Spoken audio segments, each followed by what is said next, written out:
जय माता दी। लोग पूछ रहे हैं कि धन प्राप्ति के लिए हमें क्या करना चाहिए। अरे हमने बहुत सारे वीडियो डाल रखे हैं बच्चों, आप लोग देखते नहीं हो। लेकिन एक चीज और है कि सिर्फ धन प्राप्ति ही क्या आपका उद्देश्य है? सिर्फ धन प्राप्ति से ही सब कुछ मिल जाएगा? और अगर आप धन प्राप्ति के लिए कितनी भी साधना कर लेते हो तो क्या वो साधनाएं आपको उतना पर्याप्त धन दे पा रही हैं, वो सफल हो पा रही हैं कि आपके घर में अथाह धन का भंडार हो जाए और आपको बार बार साधना करने की जरूरत ना पड़े? आपके घर में आने वाली परेशानियां, आपके घर में आने वाली धन की कमी का कारण कुछ और है, और इस कारण पर हम आज करेंगे चर्चा। पहले करते हैं निवेदन कि हमारे नए चैनल शिवानंद गुरुजी डिवोशनल इंदौर को सब्सक्राइब करें। साथ ही साथ जो इस चैनल पर भी पहली बार आ रहे हैं या बार बार आ चुके हैं लेकिन चैनल को सब्सक्राइब नहीं किया, वो भी चैनल को सब्सक्राइब जरूर कर लें। बेल आइकन को ऑल पर सेट करें ताकि आपको हमारे आने वाले किसी भी नए वीडियो की जानकारी मिल सके। तो करते हैं मातांगी महाकाली की आराधना, उसके बाद आपकी सभी धन की समस्याओं का करते हैं अंत। नमोस्तुते महामाये मातंगी मोडेश्वरी सर्व कष्ट हरे देवी भक्ति मुक्ति प्रदायिनी धर्मारण्ये स्थिता देवी हृदयारण्ये संस्थिता रक्ष रक्ष महादेवी मोर कुलोद्धारिणी धर्मारण्ये तीर्थस्थाने संस्थिता भवतारिणी दुष्ट कर्णात्की धाता श्यामला रूप धारिणी मोड़ जनहा वंदिता मातंगी मोड़ कुदे कृपा करो सिद्धि बुद्धि प्रदे देवी अष्टादश धारिणी। जय माता दी। तो जैसे कि हमने वीडियो के प्रारंभ में कहा है कि कुछ बच्चों ने हमसे पूछा है कि हमें धन प्राप्ति के लिए कोई उपाय बताइए। तो धन प्राप्ति करना ही एकमात्र उद्देश्य नहीं होता है, धन को टिकाना, धन को सही जगह उपयोग करना भी हमारा उद्देश्य होता है। परंतु यदि हमारे मूल में ही समस्या हो, यानी कि बेसिक में ही प्रॉब्लम हो, तो हम ऊपर स्ट्रक्चर अच्छा नहीं खड़ा कर सकते। इस चीज को हमें समझना चाहिए। तो ऐसी कौन सी वजह है जिसके कारण आपके द्वारा की गई लक्ष्मी प्राप्ति की साधनाएं, लक्ष्मी प्राप्ति के उपाय, लक्ष्मी को टिकाए रखने के लिए किए गए तमाम तरह के तंत्र मंत्र टोने टोटके आपके काम ही नहीं आ रहे हैं? आप परेशान हैं, आप धन के लिए परेशान हुए चले जा रहे हैं, पैसों से परेशान है, किसी के पास तो रोजगार ही नहीं है। तो इस प्रकार की समस्याओं का अंत हो सकता है एकमात्र उपाय से, जिसके बारे में हम आज चर्चा करने जा रहे हैं। देखिए, आप किसी भी प्रकार की कोई भी साधना कर लीजिए, आपकी कोई भी साधना तब तक सफल नहीं हो सकती जब तक आपके घर की शक्तियां आपके ऊपर प्रसन्न नहीं है।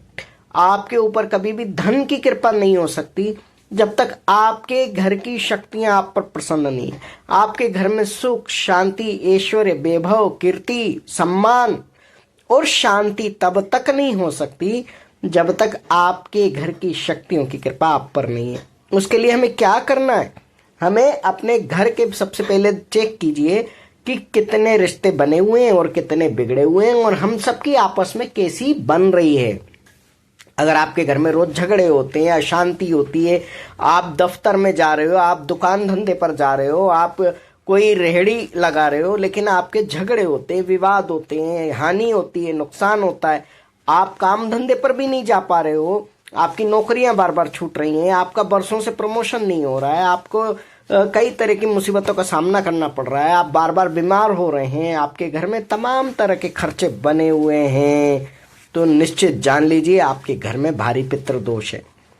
और पितृदोष के साथ ही साथ आपने अगर कुल देवी देवता भी नहीं मना रखे हैं तो समझ लीजिए कि आप ढोलक बन चुके हैं। दोनों तरफ से आप पर मार पड़ रही है और आवाजें आ रही हैं, बड़ी जोर जोर से दूर दूर तक सुनाई दे रही हैं। इस प्रकार की दशा आपने अपनी कर रखी है। तो सबसे पहले अपने पितरों को मनाइए, अपने कुल देवी देवता को मनाइए। कुल देवी देवता को कैसे ढूंढे, कैसे पहचाने, कैसे मिलेंगे, इस बारे में हम वीडियो बना चुके हैं। पितरों को कैसे प्रसन्न करें, इसके बारे में भी हम वीडियो बना चुके हैं। लेकिन यहाँ हमारा कहने का तात्पर्य है कि जब तक आप अपने पितृ और कुल देवी देवता को प्रसन्न नहीं करते हैं, उनको मनाते नहीं हैं, उनकी सेवा आराधना नहीं करते हैं, उनकी कृपा को नहीं प्राप्त कर लेते हैं, तब तक आपकी द्वारा की गई कोई भी साधना आपको सफल नहीं कर सकती, आपको आगे बढ़ा नहीं सकती, आपको अनुभव दे नहीं सकती, आपके घर में आई हुई लक्ष्मी स्थिर रह नहीं सकती, आपके घर में शांति कभी स्थिर रूप से नहीं रहती है। यानी आज 2 दिन आपको लगता है कि शांति है, तो आपके मन में खुटका रहता है, अब इसी क्षण कोई धमाका होने वाला, अब इसी क्षण कहीं कोई विस्फोट होने वाला है, अब इसी क्षण कोई उपद्रव हो जाएगा। तमाम तरह की आशंकाओं से आप घिर जाते हो। तो आपको चिरस्थायी शांति के लिए अपने पितरों को मनाना चाहिए। ऐसा क्यों होता है कि पितर आपको कष्ट देते? पितर कष्ट नहीं देते, कष्ट आपको आपके कर्म देते हैं। उसमें पितर जो है आपकी सहायता करते हैं, आपकी सुरक्षा करते हैं, आपको प्रसन्न रखने की यथासंभव कोशिश करते हैं। लेकिन आपने अपने कर्म ही इतने दूषित कर रखे हैं कि पितर चाहते हुए भी उसमें आपकी सहायता नहीं कर पाते हैं। तो जब आप कहते हैं कि पितर की सेवा करनी है, आप जब चाहते हैं कि हम पितरों को प्रसन्न करें, तो आपको अपने कर्मों में भी सुधार लाना पड़ता है, कर्म गति में सुधार लाना पड़ता है, और इसी से आपके पितर जो हैं प्रसन्न होना शुरू होते हैं। आप लाखों का दान कर दीजिए, आपसे पितर प्रसन्न नहीं होंगे। हम जो कहते हैं दान कीजिए, जीव सेवा कीजिए, करुणा रखिए, अपने व्यवहार में परिवर्तन लाइए, सबके प्रति एक आस्था का भाव रखिए, सबके प्रति दया परोपकार का भाव रखिए, तो उसका तात्पर्य यह है कि आपको अपने व्यवहार में भी परिवर्तन लाना है। तब आप जो दान पुण्य करते हैं वो किसी के कार्य आता है। आप अभिमान पूर्वक किसी को दे रहे हैं, गर्व घमंड अहंकार के साथ किसी को कुछ दे रहे हैं, तो वह आपके पितरों को प्रसन्न नहीं करता, आपके कुल देवी देवताओं को प्रसन्न नहीं करता। ऐसा दान आपको कष्ट में डालता है, आपकी पीड़ा परेशानियों को बढ़ाता है, और आपके जब घर की शक्तियां ही प्रसन्न नहीं रहती, तो आपके घर में तमाम तरह के संकट घूम घूम करके आने लगते हैं, समस्याएं आने लगती हैं। तो इसीलिए कहते हैं पितरों की सेवा कीजिए, दान पुण्य कीजिए। जो कर रहे हो एक हाथ से दूसरे हाथ को खबर ना लगे, अर्थात उसका ढिंढोरा नहीं पीटना है, उसका हमें शोर शराबा नहीं करना है, उसका दिखावा नहीं करना है। तब कहीं जाकर के आपकी सिद्धि साधनाओं में एकाग्रता आएगी, अनुभव आएंगे, और आपके द्वारा उपार्जित धन स्थिर रूप से आपके अच्छे कामों में खर्च होना शुरू होगा।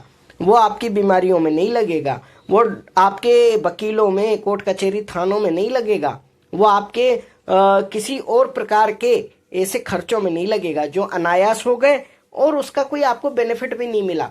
आप चाहते थे कि आप कोई नया कलर टीवी लेके आए, लेकिन वो तो आना दूर की बात है, आपके घर में पुराना कोई दूसरा डिवाइस खराब हो गया, अब आप उसी की क्षतिपूर्ति में लगे हुए हैं। नया आया नहीं, पुराना टिका नहीं, और आपके धन का हो गया सुपड़ा साफ। इस प्रकार की जिन जिन के घरों में समस्याएं हैं, आप जान लीजिए कि आपका ही कोई न कोई व्यवहार, आपका ही कोई न कोई तरीका, आपका ही कोई न कोई ऐसा कर्म जो है आपके पितरों को अतृप्त अप्रसन्न कर रहा है। उससे हमें निजात पाने के लिए अपने कर्मों में सुधार लाना पड़ेगा।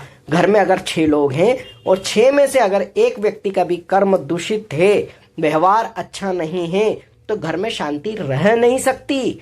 बाकी 5 अपने अपने कर्म का खा तो रहे हैं, परंतु उन्हें भी पूर्ण शांति प्राप्त नहीं होती। इसीलिए घर में सभी लोगों का समझदार होना, व्यवहारिक होना अति आवश्यक है।